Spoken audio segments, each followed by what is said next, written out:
Hello, নমস্কার। সবাই কেমন আছো? আমি আছি, ভালো আছি, চলে যাচ্ছে মোটামুটি। তো আজকে ছুটি না, ছুটি পড়ে গেছে, স্কুলের ছুটি পড়ে গেছে। আর সেরকম সকালে তাড়াতাড়ি উঠে রান্নাবান্না করার ঝামেলা নেই।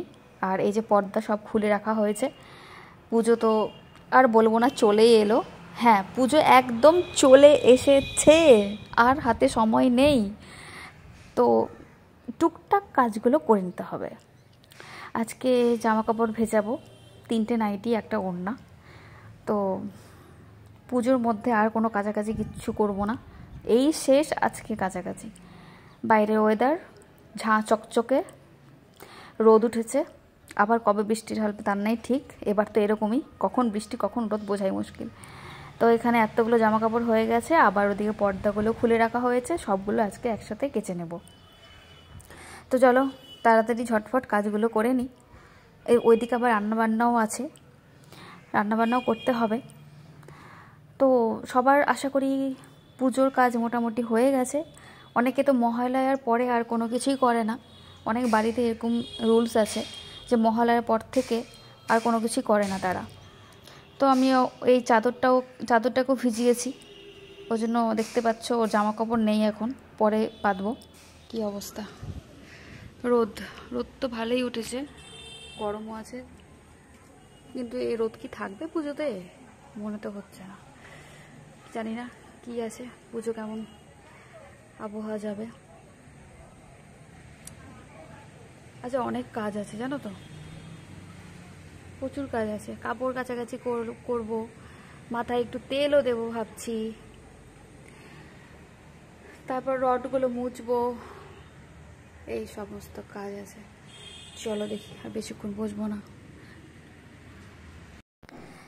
এই সেই রডগুলো যেগুলোতে পর্দা টাঙানো থাকে। রাস্তার উপরে বাড়ি হওয়ার জন্য এত ধুলো যে বলার কথা না। তো সেগুলোকে এখানে পরিষ্কার করতে বসেছি। ফটাফট এই কাজটা হয়ে গেলে তারপরে রান্নায় চলে যাব। আসলে প্রত্যেকটা রডগুলো খুলিনি, কারণ ভেতরের ঘরগুলোতেও খুব একটা ধুলো যায় না, সত্যি কথা বলতে। সামনের রুমগুলোতে বেশি এরকম অবস্থা হয়। বাজারে আজকে এসছে মাংস। অন্যমনস্ক হয়ে যাচ্ছি ভয়েস দিতে দিতে, কিছু করার নেই, অ্যাডজাস্ট করে নাও তোমরা। আজকে আসলে বাবার শরীরটা খুব একটা ভালো নেই, ওই জন্য মনটাও ভালো নেই। পরিবারের কারো যদি কোনো কিছু হয়, সত্যি মন ভালো লাগে না, তার উপর পুজোর মধ্যে। ওই জন্য পুজো নিয়ে আমার এবার কোনো মাথা ব্যথা নেই। বৃষ্টি হলেও কি না হলেও কি আমার কোনো মাথা ব্যথা নেই, যা হওয়ার হোক। বেরোবো কেন তারও কোনো ঠিক নেই, ওই জন্য একটু মনটা অন্যমনস্ক হয়ে আছি। তো ওই জন্য বজরংবলী মন্দিরেও আমি গেছিলাম। তো আজকে আমার মনে হয়েছে যে এটা তো কালকের রেসিপিটা, এর আগের দিন যেটা আমি ডিনারে খাওয়ার জন্য বানিয়েছিলাম সেটা একটু কিছুটা রেখে দিয়েছিলাম পরের দিন তোমার ব্রেকফাস্ট করার জন্য। তো সেটাই এখানে পাশে বসিয়ে নিচ্ছি, এক পাশে আমার মশলা ভাজা হচ্ছে, আর এই ফাঁকে আমি এটা করে খেয়ে নিব। জিনিসটা ব্রেকফাস্টেও খাওয়া যায়, আবার ডিনারেও খাওয়া যায়। তোমরা যখনই খুশি তখন এটা করে খেতে পারো, আমার তো বেশ ভালোই লাগে। এইদিকে রান্না দেখো হয়ে গেছে, মাংসের ঝোলটা ফুটছে, কালারটা কিন্তু হেভি এসেছে, তাই না? তো ওই জন্য আজকে ভেবেছি বাবাকে কয়েক পিস মাংস দিয়ে আসবো। বাবা মুখে স্বাদ নেই, আর আমারও একটু মনটা হয়েছে যে বাবাকে একটু দিয়ে আসি, বাবা খাবে। এদিকে রান্নাবান্না করে স্নান ধান করে আমার সব কাজ ওইদিকে হয়ে গেছে। এখন ছাদে আসলাম, ছাদে সে কি রোদ। তো এখানে জামা কাপড়গুলো মেলে দিই চটজলদি, তারপর এখান থেকেই কিছুক্ষণ পরেই আমি আর আমার বর বেরিয়ে যাওয়া বাবাকে মাংসটা দিয়ে আসতে। কাছে বাবার বাড়ি হওয়ার জন্য যখন খুশি তখন যাওয়া যায়, এটা একটা প্লাস পয়েন্ট কাছে থাকার। ওই জন্য যখন মন হয় তখন কিছু করি, তখন একটু বাবাকে দিয়ে আসি, এই আর কি। তারপরে সেরকম তো দিয়ে আসা হয় না, কিন্তু এখন বাবার শরীরটা একটু খারাপ, ওই জন্য আমার মনে হয়েছে যে বাবাকে একটা রান্নাটা করে দিয়ে আসি, খাবারটা দিয়ে আসি আর কি। তো চলো, আমি চলে এসেছি রোদ থেকে, ছাদ থেকে, আবার এখন বেরিয়ে পড়লাম আমার বাড়ি যাওয়ার উদ্দেশ্যে। আকাশটা দেখতে কি অপূর্ব লাগছে, কি বলবো, দারুণ লাগছিল, দারুণ। আমি ক্যামেরা করেই ভিডিও করেই যাচ্ছিলাম, আমি ক্যামেরা সরাতেই পারছি না, যে এত সুন্দর লাগছে চারিদিকটা আকাশটা। যদি এটা আমি ভ্লগে না দিতাম তবে আমি অবশ্যই রিলস বানিয়ে ছাড়তাম, কিন্তু ভ্লগে একরকমভাবে ভিডিও করতে হয় আর রিলসের জন্য আলাদা করে করতে হয়, ওই জন্য হয়নি, রিলস করার মতো ভিডিও আমি করতে পারিনি। আর এই যে টিফিন বাটি রয়েছে, ভালো করে ধরে রয়েছি। আর আকাশটা দেখো কি দারুণ লাগছে।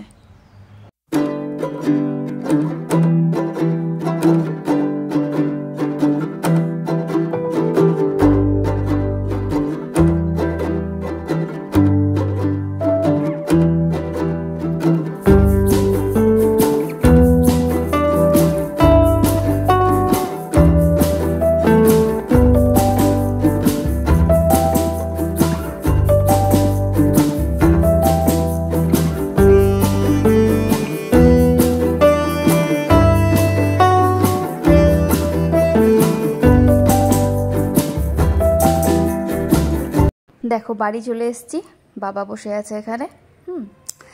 আর এই বাবার পায়ের নিচে কে বসে আছে দেখলা? আমাদের বাড়ির সব থেকে বড় সদস্য। কিছুক্ষণ থাকলাম, গল্প করলাম, আর বেশিক্ষণ না। আর এই যে যখনই কথা বলবো, একটু আদর করবো, তখনই ও এই জিনিসটা করবে। আর আমাকে অনেকক্ষণ পর দেখলো তো, 1-2 দিন পর দেখলো আমাকে, ওই জন্য আরও এরকমটা করছে। এত ভালো লাগে না বিড়ালকে নাড়তে, খুবই ভালো লাগে। এত নরম নরম হয়ে থাকে শরীরটা। এই যে যাচ্ছি, আমার পেছন পেছন ও আসছে, ভাবছে যে আমি আজকে থাকবো বোধহয়। হ্যাঁ, পেছন পেছন আসছে, গেট অবধি চলে এসছে আমার সাথে। দেখবে এই যে চলো, গেট অবধি চলে এসছে আমার সাথে সাথে, আগে আগে যাচ্ছে। ভাবছে হয়তো আমি থাকবো বা আমি ওকে খাবার টাবার দেবো। আমি ওটাই ভিডিও করছিলাম। মাও দাঁড়িয়ে আছে। হ্যাঁ, এই যে ভাবছে যে এখন গেট লাগিয়ে দিবে, তো চলো আমি ভেতরে থাকি। চলো, কিছুক্ষণ দেখা হলো বাবা মার সাথে, বাড়ি চলে আসলাম। কি বাড়ি ফিরে গেছি পুরো। তো খাওয়া দাওয়া করে রেস্ট করে তারপর আবার আসছি। হাই, শুভ সন্ধ্যা সকলকে। আর প্রচণ্ড গরম লাগছে, মানে এবছর এরমই দেখছি যে প্রথমে কয়েকদিন ধরো গরম, তারপরে আবার শুরু হচ্ছে বৃষ্টি। পুজো তো হবে বলছে, তো যাই হোক, প্রথমে বলেছি পুজো নিয়ে কোনো এক্সাইটেড বা আমার এক্সাইটমেন্ট নেই। তো দুপুরবেলা তোমরা দেখলে বাবাকে আমি মাংস দিতে গেছিলাম, আর নিজের হাতে রান্না করে বাবা মাকে খাওয়ানোর একটা আলাদাই ব্যাপার। তারপর তো বললামই বাবার শরীরটা ভালো না, তোমার কিডনিতে একটু প্রবলেম দেখা দিয়েছে, তারপর হার্টেও একটু প্রবলেম দেখা দিয়েছে। বাবা এমনি হার্টেরই পেশেন্ট, তো জ্বর থেকে শরীরটা আবার একটু খারাপ। তো কি মনে হলো, বাবার মুখে রুচিও ছিল না, তো কি মনে হলো যে আজকে বাবাকে মাংস রান্না করে পাঠাবো, মানে তো দিয়ে এলাম। আসার পর বাড়িতে এসে দুপুরবেলা খাওয়া দাওয়া করে একটু ঘুমিয়েছিলাম। কালকে রাত্রে একটু লেট হয়ে গেছিলো ঘুমোতে, ওই জন্য আজকে দুপুরবেলা সেটাকে আমি কভার করে নিয়েছি।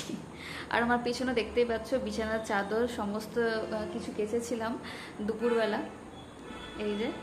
আর সব জামা কাপড়গুলো এখনো গোছানো, মানে সব রাখা আছে, গোছানো হয়নি। আর ভাবছি যে আজকে বিছানার চাদরটা পাতবো না, কালকে সকালে পাতবো।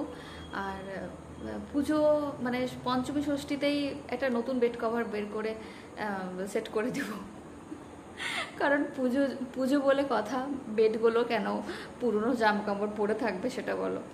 তো ওদেরও একটু নতুন জামা কাপড় পরিয়ে রাখতে হবে। তো কালকে আমি এমনি পুরনোগুলোই একটা পেতে দেব।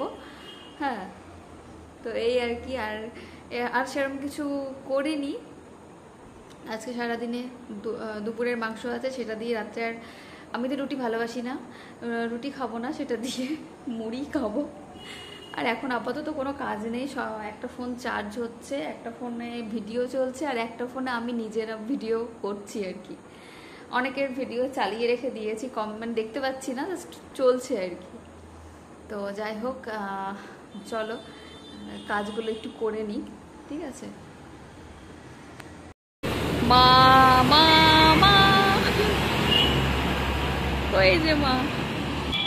আমি একটু বাইরে আসলাম, দূর, মানে আমি না প্রথমে ফোনটা নিয়ে আসলি, ঠিক আছে।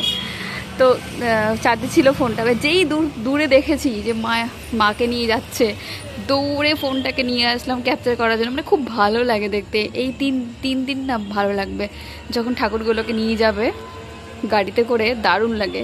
দেখা যাক, শুধু মা দুর্গায় গেছে, এখনো কার্তিক গণেশ কিন্তু যায়নি। কার্তিক গণেশ কিন্তু আসবে, দেখতে পাবো, আমি ততক্ষণ দাঁড়িয়ে থাকি যদি দেখতে পাই। ব্যস্ততম রাস্তা। আর এই যে এই বাড়িটা যেটা দেখতে পাচ্ছ আমাদের পাশে, এও বিশাল বড় মৃৎশিল্পী, খুব ভালো ভালো সব প্রজেক্টের কাজ করে, খুব ভালো হাতের কাজ। তো এখানেও পাশেই ঠাকুর নিতে আসে, তখন সবাই জোরে জোরে জয় মা দুর্গা মানে বলে চিৎকার করে, খুবই ভালো লাগে। তো আমি অনেকক্ষণ থেকে দাঁড়িয়েছিলাম, আমি জানি আজকে ঠাকুর ঠাকুর নিয়ে যাবে, একটু দেখবো, তো বলতে বলতে চলে এসছে। এখন জানি না নেক্সট দেখতে পাবো কিনা, তো দেখা যাক। ওই যে দূরে ফুচকার দোকান বসেছে, কিন্তু আজকে তো ফুচকা খাবো না, আজকে মাংস খেয়েছি। আজকে মাংস খাওয়ার পেছনে কারণ আছে, কি বলো তো, কালকে তো শুক্রবার, কালকে বাদ দিলে শনিবার হচ্ছে ষষ্ঠী, আর রবিবার শনিবার হচ্ছে এমনি নিরামিষ, রবিবার হচ্ছে ষষ্ঠী, তো শনি রবি এমনিও নিরামিষ হয়ে যাচ্ছে। এবার সোমবারও, সপ্তমী সোমবার খায় না, মঙ্গলবার তো আরোই খায় না, মানে পর পর পর পর পড়েছে, কি যাতা। ওই জন্য আজকে মাংস খেয়ে ঝামেলা শেষ করে দিলাম। রাতের পর পরের দিন দুপুরবেলা, রাতের বেলা ওই যে মাকে নিয়ে গেছে, ওইটার পর আমি অনেকক্ষণ দাঁড়িয়ে থাকার পর কিন্তু লক্ষ্মী গণেশ কার্তিক আমি কাউকেই দেখতে পাইনি। এটা হচ্ছে পরের দিনের দুপুরবেলার ভিডিও, এটা আমি তার আগের দিনের ভিডিওর সাথে অ্যাড করে দিয়েছি।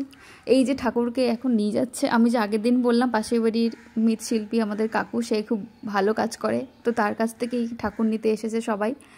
আর একটা ঠাকুর নিয়ে যেতে কতটা হেডেক, কতটা টেনশন থাকে, মানে একটু যদি গাফিলতি হয় সব যাবে, কতটা মানে চাপ থাকে ঠাকুরকে নিয়ে যাওয়াটা, সত্যি। আর কি ভালো লাগছে দেখো, আমি যদি আমি নিচে গিয়ে একটা ছবি তুলে নিয়ে আসতে পারতাম, এত লোকজনের মধ্যে আবার বেরোয়নি। আর এই যে নিয়ে যাচ্ছে এখন হচ্ছে কার্তিক আর সরস্বতী, এটা বেশ ভালো লাগে দেখতে আমার।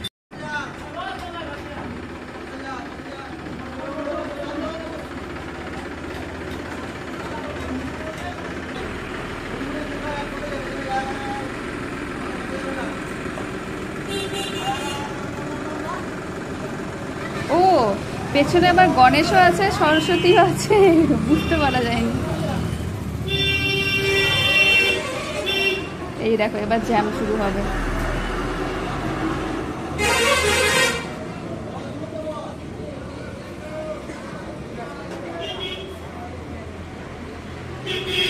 মা বেরোলো বাপের বাড়ি যাওয়ার উদ্দেশ্যে। রাত্রিবেলা অনেক ঠাকুর নিয়ে যাবে, কিন্তু এটা দিনে হচ্ছে বলে ভিডিওটা করতে পারলাম। বেশ ভালো লাগে যখন ঠাকুরকে নিয়ে যায় এভাবে। ভালোই করলো, বৃষ্টি বাদলা হলে আবার ঠাকুর নিয়ে যেতে অসুবিধে। হ্যাঁ, এই উলুধ্বনিটাই বেশি, উলুধ্বনি বলছি, এই ধ্বনিটাই বেশ ভালো লাগে। চলো, মাকে অনেক দেখলাম, এবার যদি মন চাই তাহলে প্যান্ডেলে গিয়ে দেখে আসবো। তা আজকের ভিডিওটা এই অবধি ছিল, সকলকে ভালোবাসা দিয়ে ভিডিওটা শেষ করলাম। দেখা হবে নেক্সট ভিডিওতে।